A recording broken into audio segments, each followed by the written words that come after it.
అందరికీ నమస్కారాలు.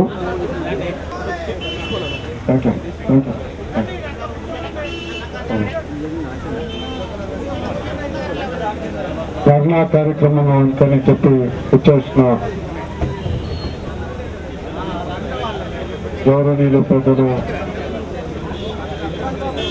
ఈనాడు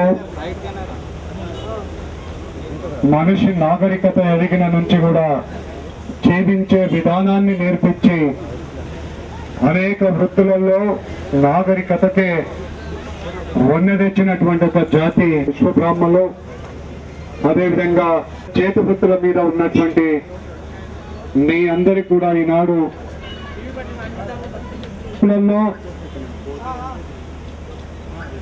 ఈ వృత్తికి వృత్తే మొత్తం పూర్తిగా కనుమరుగైపోతా ఉన్నది. జీవితం ఇబ్బందిగా ఉన్నది. ఈ వృత్తిని ఆధునీకరించడమే కాకుండా ఈ వృత్తిపై బ్రతుకుతున్న జనానికి ఒక దారి చూపెట్టాలని, దానికి నిధులు కావాలి. ఊరికే ఎన్నికలప్పుడు ఓట్ల కోసం స్థాపించే సంస్థలు కాదు. మా జీవిత పోరాటానికి సమస్యలు ఉన్నాయి, దానికి నిధులు ఇవ్వండి అని చెప్పి ఈనాడు ఒక పోరాట స్ఫూర్తితో, పోరాట పటిమతో మీరందరూ ఇక్కడ ఐక్యంగా పోరాటం చేస్తున్నందుకు మొదటిగా మిమ్మల్ని అందరూ కూడా మీకు అందరికీ ధన్యవాదాలు తెలియజేయాలి సోదరులారా.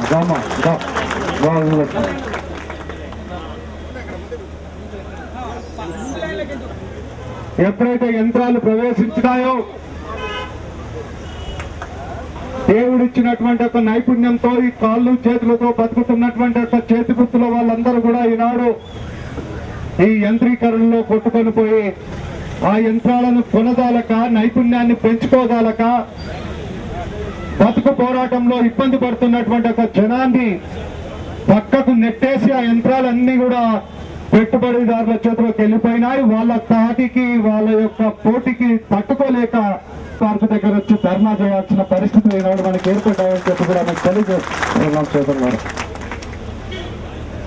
కనుకనే ఈనాడు వెనుకబడ్డ తరగతులు, కుల వృత్తులన్నీ కూడా అనేక ఇబ్బందుల పాలవుతా ఉన్నాయి. 52% ఉన్న ఈ యొక్క జనాభా ఏమి చేయాలో అర్థం కాకుండా, ఎటుపోవాలో అర్థం కాకుండా మొత్తం మీద ఒక అయోమయమైన పరిస్థితిలోకి నెట్టబోయబడ్డాం మనం.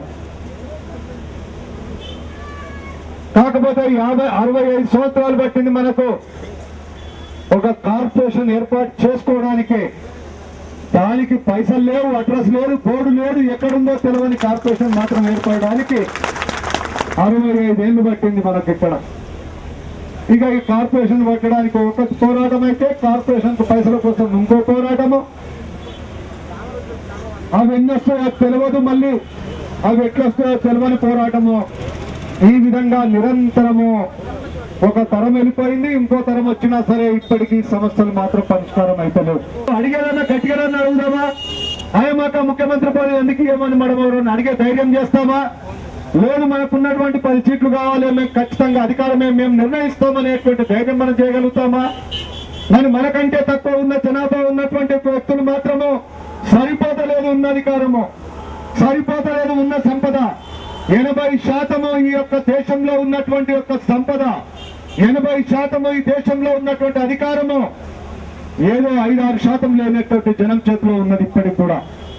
మరి దీనికి కారణాలు ఎవరంటే ఆ 5-6% ఉన్న ప్రజలని మనం అనుకోవడం చాలా పొరపాటు.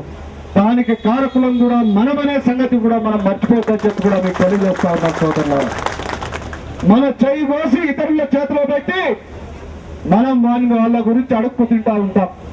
అయ్యా నాకు సీట్ ఇప్పి, లేకపోతే నాకు కావాల్సింది లేకపోతే ఒక 100 కోట్లు ఇప్పి, లేకపోతే ఒక 10 కోట్లు ఇప్పి, ఉద్యోగం ఇప్పి, బతుకు తెరువు కోసం, లేకపోతే చచ్చిపోయిన వాళ్లకు కొంత పెన్షన్ ఇప్పి, లేకపోతే వాళ్ళకు కావలసినటువంటి వాళ్లకు ఏదో చదువుకోవడానికి 4 ఫీజులో మాఫీ చేయించు.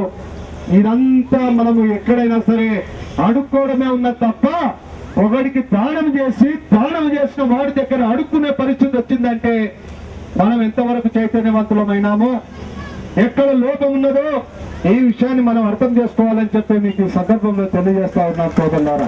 దానికి కావచ్చిన ప్రతినిధులను వాళ్ళను మనమే ఎన్నుకుంటున్నాం, కానీ మన సమస్యలు మాత్రం పరిష్కారం కాకుండా వాళ్ళ చుట్టూ మాత్రం మనం తిరిగే పరిస్థితి ఏర్పరచుకుంటున్నామంటే ఎక్కడో దగ్గర జరుగుతున్న పొరపాటు ఏందో గ్రహించుకొని దానికి అనుగుణంగానే మన యొక్క పాలసీలను మార్చుకోవాలి.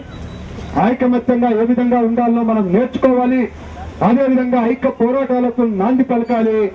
అప్పుడే మన సమస్యలు పరిష్కారం అయితే తప్ప మనం అడుక్కున్నంత కాలము మన సమస్యలు పరిష్కారం కావని సందర్భంలో మీకు తెలియజేస్తా ఉన్నాం సోదరులారా. వీళ్ళే ఓటేస్తారో ఎవరైతే వాళ్ళకి అధికారం ఇస్తారో వారి పట్ల కనీసం వాళ్ళంటే భయం కూడా లేదు కనుకనే భక్తి లేని కనీసం మనం వారిని భయపెట్టించైనా సరే దారిలో పెట్టుకోవడానికైనా సరే మనం ప్రయత్నం చేయాలని చెప్పి ఈ సందర్భంలో తెలియజేస్తా ఉన్నా. దానికోసం మనం ఉద్యమించాల్సిన అవసరం ఉన్నది. మూలం అక్కడ ఉన్నది. ఆ విధమైన మూలానికి వెళ్తే తప్ప కాదని చెప్పి కూడా ఈ సందర్భంలో మీకు అందరు కూడా తెలియజేసుకుంటూ ఈనాడు ఎక్కడ చూసినా నేను మన వరంగల్ ఈ కార్యక్రమానికి వెళ్తే విశ్వబ్రాహ్మణులు అక్కడ ఉన్న సోదరులు చెప్తా ఉన్నారు, సార్ ఇక్కడ ఇప్పటికీ 100-150 మంది చనిపోయినారు ఈ సంవత్సర కాలంలో అని చెప్పి. ప్రభుత్వం దగ్గర రికార్డులు కూడా లేవు. మన వాళ్ళు ఎంతమంది ముందుకు నడవాలి అని చెప్పి మీకు అందరు కూడా తెలియజేస్తూ మీ పోరాటానికి మేము తప్పనిసరిగా మా వంతు కృషి చేస్తానని చెప్పి మీ వెనకాల ఉంటాం. ఎప్పుడు ఏ కార్యక్రమం ఇచ్చినా మీతో పాటు ఉండి ముందుండి నడిపిస్తామని చెప్పి ఈ సందర్భంలో తెలియజేస్తూ ఈ కార్యక్రమం ప్రతిష్ఠ జరగాలని చెప్పి కోరుకుంటూ మీ దగ్గర సెలవు తీసుకుంటా ఉన్నాను. జై హింద్.